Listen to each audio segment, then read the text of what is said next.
ganon? Jong! Last battle. Ano pong masasabi niyo kay Jong? Ewan ko si Jong, ever since na sumasali siya sa contest, ngayon hinahanapan ko yung sarili ko ng explanation na every time na kumakanta siya, nagiging emotional ako. Nung pinapanood ko siya nagpe-perform kasi, alam mo yung sa kaluluwa niya, yung soul niya yung binibigay niya sa ating lahat.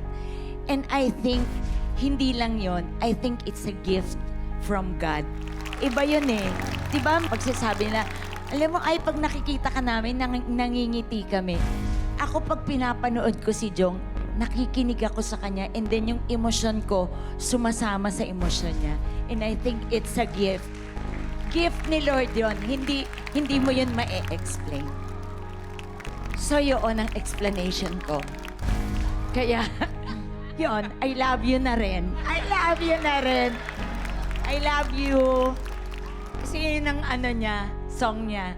I love you. Kaya I love you.